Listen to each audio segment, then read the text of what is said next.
नमस्कार प्रेक्षकांनो, मालिकेच्या आजच्या भागामध्ये आपल्याला पाहायला मिळणार आहे की इकडे सीमाने जे कांड केलेलं असतं त्याच्यामुळं सगळेजण घरातले वैतागलेले असतात, पण शुभा मात्र सर्वांना समजून घेत असते. यशवंतचा राग अनावर होत असतो, यशवंतला समजून सांगत असते. आणि आता यशवंतने शुभाला त्यांच्या 35व्या ॲनिव्हर्सरीसाठी खूप सुंदर असं गिफ्ट दिलेलं असतं आणि ते गिफ्ट पाहता शुभा मात्र खुश होते. त्याचबरोबर शुभानेही यशवंतसाठी गिफ्ट आणलेलं असतं. एवढं सगळं शुभा मन लावून करत असते. त्याचबरोबर इकडे आपल्याला पाहायला मिळतं की यशवंत म्हणतो की थांब, आणि मग यशवंत शुभासाठी जे गिफ्ट आणलेलं आहे ते घेऊन येतो आणि शुभाला म्हणतो की हे घे. जेव्हा शुभा आता हे सर्व गिफ्ट आणलेलं आहे ते पाहते तेव्हा शुभाला पण खूपच छान वाटलेलं असतं. फायनली शुभाला यशवंतनं दिलेलं गिफ्ट असतं ते म्हणजे अगदी तिच्या आवडीचं गिफ्ट असतं. आत्तापर्यंत यशवंतने तिला प्रत्येक वेळेस गिफ्ट दिलेलं असतं, पण सगळ्यात बेस्ट असतं कारण त्याच्यामध्ये तिच्या आवडीचे चिंचा, बोरे, चॉकलेट्स म्हणजे लहानपणी तिच्या जुन्या आठवणी ज्या आहेत, ज्या जाग्या होऊ शकतात, ते गिफ्ट शुभाला दिलेलं असतं. अगदी छोटी छोटी बोरं असतात, चिंचा असतात, आवळा असतो, त्याचबरोबर चॉकलेट्स असतात. हे सगळं तिला खूप आवडायचं आणि ते सगळं आठवणीनं यशवंतने एका बॉक्समध्ये आणलेलं असतं आणि ते असतं शुभाचं गिफ्ट. शुभा मात्र जाम खुश होते. शुभा म्हणते खरंच भारी आहे आणि यशवंत आणि शुभा बोलत असतात. शुभा म्हणत असते की खरंच आजचा दिवस ना खूप छान आहे. एकतर आपल्या लग्नाची 35वी ॲनिव्हर्सरी आहे आणि आपल्या लाडक्या छोट्या चिरंजीवाचं लग्न आहे आणि स्वीटीसारखी गोड सून आपल्या घरात येणार आहे. ते बोलत असतात तेवढ्यात बाहेरून कंटिन्यूस शुभाला विचारलं जात असतं फुलं कुठं ठेवायची आहेत, मिठाई आणलेली कुठं ठेवू, फ्रीजमध्ये जागा नाही आहे. त्याचबरोबर मकरनला त्याचं सोहळं सापडत नसतं, ते कुठं ठेवायचं आहे. या सर्व गोष्टी घडत असतात आणि तेव्हा मात्र इकडे यशवंत म्हणत असतो हो हो सगळं मिळणार आहे तुम्हाला, काळजी करू नका. इकडे यशवंत म्हणत असतो की नाही जायचं तू, ही मुलं प्रायव्हसीच्या नावाखाली बोलत असतात. आता आमच्या प्रायव्हसीचं काय होणार आहे, कारण आम्हाला पण प्रायव्हसी हवी आहे ना, मग आम्हाला कोण प्रायव्हसी देते, असं यशवंतचं म्हणणं असतं. इकडे स्वीटी मात्र काल जी घटना घडलेली असते त्याच्यामुळे तिला वाईट वाटत असतं. ती रडत असते, ती म्हणत असते नाही, सगळ्यांना किती वाईट वाटलं असेल, मी हे सगळं काय केलेलं आहे. तिला आठवत असतं सीमा तिला म्हणालेली असते की तू दारुडी आहे, तू दारू पिलेली आहेस. या सर्व गोष्टी घडत असतात आणि तेव्हा मात्र स्वीटी ते सगळं आठवून आठवून रडत असते.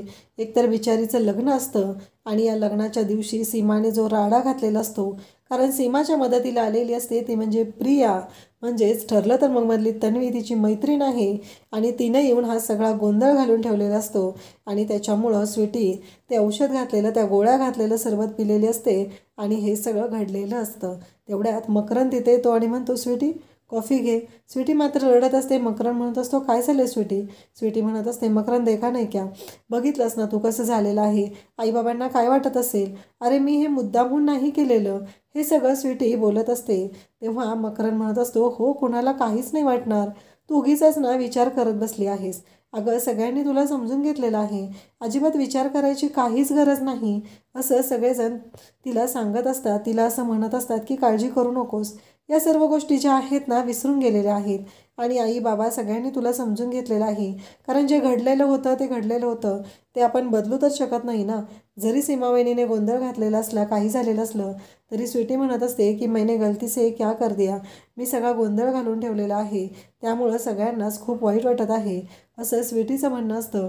स्वीटी म्हणत असते की नाही मकरन, मी असं वागायला नको होतं, असं स्वीटी सांगत असते. आणि स्वीटी म्हणत असते की मकरन माझ्याकडून जी चूक झालेली आहे त्यासाठी मी आईबाबांची पण माफी मागते, त्यांना काय वाटलं असेल.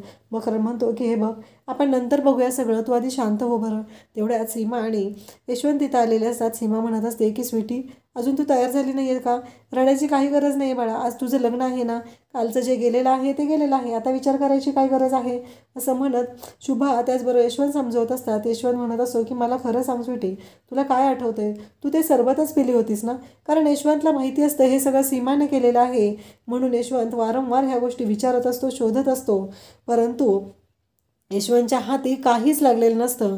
आणि यशवंतला शुभा म्हणत असते अहो काय चाललंय हे सगळं, बघा बरं बाहेर मंडपामध्ये तयारी झालेली आहे का, कारण लग्नाच्या वेळेस गोंधळ नको व्हायला, असं सगळं बोलणं सुरू असतं. आणि ती यशवंतला बाहेर पाठवून देते, कारण यशवंत अनेक प्रश्न विचारत आहे आणि इकडे शुभाचं म्हणणं आहे की आत्ता या सगळ्या गोष्टींचा विचार करायची काहीही गरज नाही. आणि मग तिकडे मकरन म्हणतो की आई मी जाऊन आलो, म्हणत मकरंदी आता बाहेर निघालेला असतो. आणि त्याचवेळी शुभा म्हणत असते, हे बघ स्वीटी, अजिबात कोणत्याही गोष्टीची काळजी करायची गरज नाही. आणि ते बघ सीमा तिथे चाललेली आहे ना, तू एकदा तिची माफी मागून टाक, झालं तर मग, असं स्वीटीला शुभा सांगत असते. स्वीटी म्हणते हो.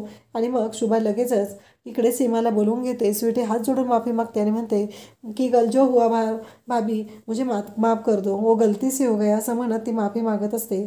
परंतु इकडे शुभा म्हणत असते की अगं सीमा माफ कर ना तिला, तिनं स्वतःहून माफी मागते, तिचं लग्न आहे ना आज. तेव्हा सीमा लगेचच म्हणते हो हो केलं माफ, आणि असं म्हणते आणि रागाने तिथून निघून जाते. म्हणजे कोणालाही कळेल की सीमाची अजिबात इच्छा नाही आहे माफ करायची, आणि हे सगळं ती नाटक करत आहे, हे सगळं नौटंकी सुरू आहे, हे कोणाच्याही लक्षात येईल. परंतु जेव्हा मात्र ह्या गोष्टी घडत असतात, सगळेजण बोलत असतात, सगळेजण खूप आनंदात असतात आणि सगळ्यांना खूप छान वाटत असतं. आणि त्याचबरोबर इकडे आता समीर जो असतो तो सगळी कामं मन लावून करत असतो, कारण अगदी मोठा भाऊ आहे आणि आपल्या भावाचं लग्न आहे, छोट्या भावाचं लग्न आहे. तर घरातला मोठा मुलगा कर्ता पुरुष या हक्काने सगळं करत असतो, सगळ्यांना काय हवं नको ते पाहत असतो. त्याचबरोबर काका आलेले असतात. ते काका म्हणतात, अरे तुझी आज महत्त्वाची मीटिंग होती ना, त्याचं काय केलंस? त्यावरती समीर सांगू लागतो की हो हो होती मीटिंग, पण ती माझ्या मित्राला सांगितलेलं आहे, तो करतो म्हणला आहे. पण समीरला पण टेन्शन असतं, जर ते प्रेझेंटेशन व्यवस्थित झालं नाही आणि ते कॉन्ट्रॅक्ट जर आपल्या हातून गेलं तर आपली नोकरी जाणार आहे, ही गोष्ट समीरला चांगलीच माहिती असते. पण बॉस एक दिवसही सुट्टी देत नाही, या गोष्टीचं वाईट तर वाटलेलंच असतं. म्हणून समीर सगळ्यांशी शांतपणे बोलत असतो, पण त्याच्या डोक्यात टेन्शन सुरू असतात. इकडे मकरने विचारतो की आई ते मंगळसूत्राचं झालं का गं? म्हणजे मला विचारायचं आहे काय माहिती आहे ना तुला, परत ऐनवेळी गोंधळ व्हायला नको, तू म्हणाली होतीस ना. तेव्हा शुभा म्हणते हो हो. तेवढ्यातच कला आणि अद्वैत स्वतः दोघंजण आलेले असतात आणि ते दोघंही मंगळसूत्र घेऊन आलेले असतात आणि ते म्हणत असतात की हे घ्या. आणि त्यावेळेस मग मंगळसूत्राची डिझाईन तुम्हाला आवडते का बघा. कला अद्वैत ते मंगळसूत्र दाखवत असतात. कला म्हणत असते की मी डिझाईन केलेलं आहे. अद्वैत म्हणत असतो की हो, सवयच आहे हिला सगळं क्रेडिट स्वतःला घ्यायची, असं म्हणत अद्वैत तिला चिडवत असतो. तेव्हा इकडे कला म्हणत असते, काय चांदेकर तू मलाच का चिडवत आहेस? तुझ्या लक्षात येते का मी जे काय म्हणते त्यापेक्षाही महत्त्वाचं काय आहे ते? त्याचबरोबर इकडे आपल्याला पाहायला मिळतं की मग तिथे आलेला अद्वैत आणि कला ते मंगळसूत्र दाखवत असतात, दोघंही भांडत असतात. तेव्हा त्यांना शुभा सांगते की कसं माहिती आहे का, नात्यामध्ये जसं प्रेम महत्त्वाचं असतं तसं भांडणही महत्त्वाचं आहे. आणि भांडण झालं की तुमचं नातं हे दणकट होतं, बळकट होतं आणि तुम्ही दोघंजण म्हणजे नवरा बायको असतात ते एकत्र येतात.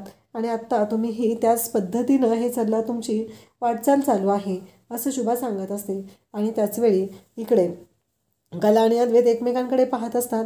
त्याचबरोबर अद्वैत विचारतो, तुम्ही ज्या ठुशी नेलेल्या त्या तुमच्या सुनांना आवडल्या ना? त्यावरती शुभा सांगते की हो हो आवडल्या त्या ठुशा, खरंच खूप छान होत्या आणि माझ्या सुनांनी त्या आवडीनं घेतलेल्या आहेत, असं शुभाचं म्हणणं असतं. त्याचवेळी आपल्याला पाहायला मिळतं की शुभा अद्वैत आणि कला यांच्याशी बोलत असते. अद्वैत आणि कला दोघंही निघणार असतात आणि त्याचबरोबर त्यांचं म्हणणं सुरू असतं. आणि त्याचवेळी तिथे मकरंद असतो, पैशांचं विचारलं जातं. तेव्हा शुभा म्हणते की त्याचं नको काळजी करू, त्याचा हिशोब झालेला आहे.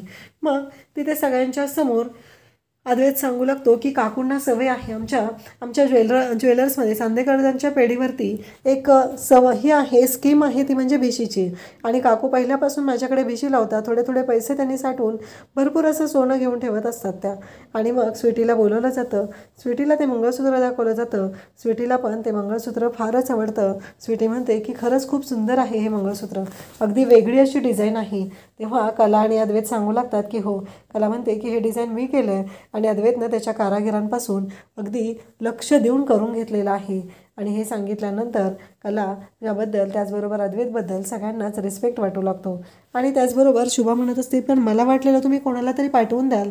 तेव्हा अद्वैत म्हणतो की कसं आहे, आता घरचं लग्न आहे, मी विचार केला की कोणाला तरी पाठवण्यापेक्षा आपणच स्वतः जावं, इतक्या दिवसांची आपली ओळख आहे ना, म्हणून यायचा विचार केलेला आहे.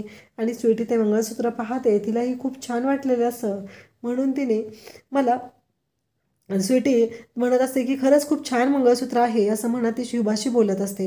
आणि त्याचवेळी आपल्याला पाहायला मिळतं की स्वीटी त्याचबरोबर घरातील सगळेजण खूप आनंदात असतात.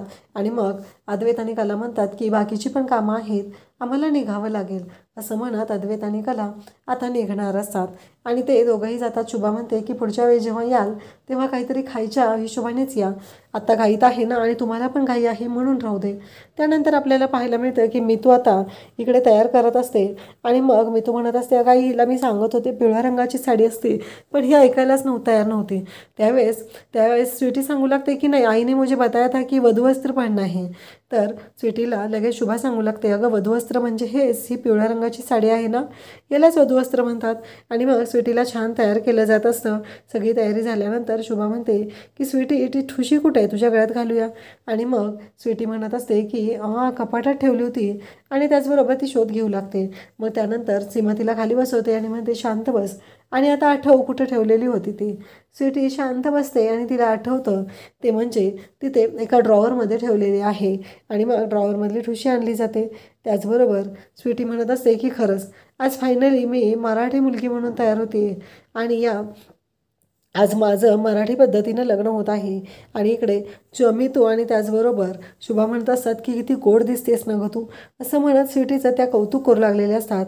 इकडे मकरंद मंडपात आलेला असतो, त्याने हातामध्ये सानूचा हात धरलेला असतो आणि त्याचबरोबर मंडोळाही बांधलेले असतात. आणि त्यानंतर आता मकरंदच्या पाठोपाठ स्वीटीही येते. स्वीटीही तिथं आलेली असते. सगळेजण खुश असतात. स्वीटी आणि मकरंदचा विवाह सोहळा संपन्न होत असतो. सगळ्या मंगलाष्टिका होतात आणि त्याचबरोबर स्वीटीसाठी एक सरप्राईज आता सीमाने प्लॅन केलेलं असतं. ते म्हणजे स्वीटीच्या बाबतीत तिच्या आईवडिलांना बोलवून इथे लग्नामध्ये राडा घालायचा. आणि ऐनवेळी जेव्हा हा एकमेकांना हार नवरानवरी घालणार असतात तेव्हा स्वीटीचे बाबा तिकडून येतात आणि ओरडतात थांबा म्हणून. पण त्याचवेळी आता सगळ्यांना धक्का बसलेला आहे, पण सीमाला मात्र खूप आनंद झालेला असतो. अशाच अपडेटसाठी चॅनलला सबस्क्राईब करा. थँक्यू.